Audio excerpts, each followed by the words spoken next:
Example number 14. Find the derivative of the function y equals 3x plus 4 to the fifth times 2x plus 1 to the negative 2. Now, I wrote the dot in there to remind us that this is a product rule because we have a first function times a second function. And each of these is a composite function, so we have to chain rule these inner derivatives. So y equals 3x plus 4 all to the fifth times 2x plus 1 all to the negative 2. Now, you could use the product rule, or if you wanted to rewrite y, you could use the quotient rule, right? Because you can take any base that has a negative exponent and write it in the denominator with a positive exponent, as long as it's a factor, which it is. I'm going to stick to the product rule, and remember, if we have f times s, it's going to be the first times the derivative of the second plus the second times the derivative of the first. So that's going to be your derivative with the product rule. So before I start, I'm going to erase this quotient because I'm not going to use a quotient rule. I'm going to use a product rule. I'm going to identify my first as 3x plus 4 to the fifth. So its derivative is 5 times 3x plus 4 to the fourth times 3. And I'll clean up by multiplying these monomials. 15 times 3x plus 4 to the fourth is my f prime. And my second function is the 2x plus 1 to the negative 2. So I'm going to use the power rule on that. So it's a power, negative 2, times the base, 2x plus 1, to the power minus 1, which is a minus 3, and tack on or chain on the derivative of the inner part, which is a 2. So that's a negative 4 times 2x plus 1 to the negative 3. So now I have to do the product rule. So dy dx, which could also be written as y prime, is going to be the first 3x plus 4 to the fifth times the derivative of the second, negative 4 and 2x plus 1 to the negative 3. So I just put parentheses around that negative 4 to make sure it doesn't look like a subtraction. Okay?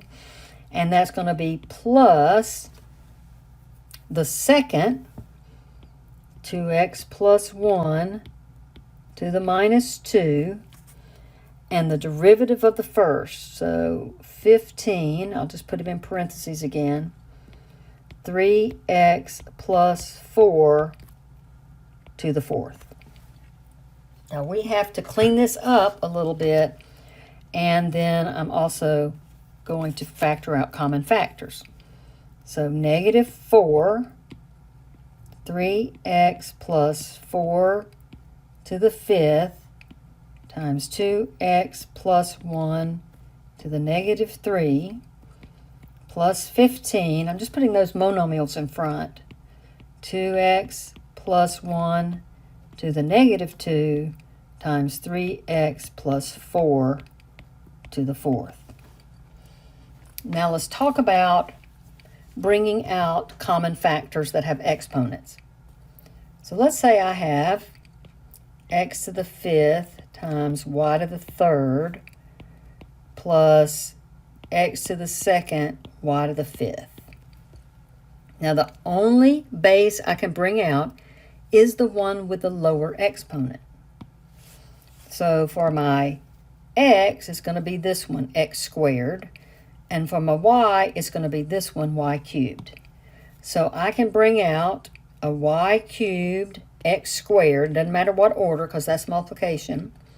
And to find what's left over, I have to subtract. So I had 5 and I have 2, so I need 3 more x's.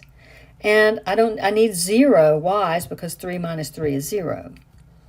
Plus, here I have x to the 2 and an x to the 2 on the outside, so I need 0 of those, but I need 5 minus 3, or y squared, of the y's. So you bring out the smallest exponent and you subtract to figure out what's left inside. So that's what we have to do here. We have to bring out the base with the smallest exponent, okay? And then we have to subtract our exponents. So they both have a base of 3x plus 4. The smaller of the two exponents, 5 and a 4, is a 4. Okay? Then I have 2x plus 1. Here's where I got to be careful. The smallest of these exponents, -3 and -2, is -3, because -3 is smaller than -2. Now I'm going to put a bracket for now for what's left inside, and when I clean it up, I can put it in parentheses. So looking at the first one, I have a factor of -4 left. I have to subtract 5 minus 4, so I have 3x plus 4 to the 1. And then for the 2x plus 1, look, I brought out the entire -3, right? Because -3 minus -3 is 0. So I need no 2x plus 1s. Then I'm going to put the plus 15. And going back to the 2x plus 1, well, I've got -3 out here. It's got to add to -2, so I need one of those, 2x plus 1.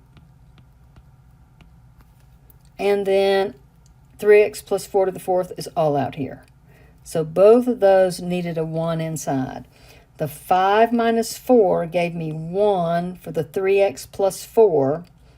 And the -2 minus -3, look, -2 minus -3 gave me -2 plus 3. That's what gave me the 1 for the second base, 2x plus 1.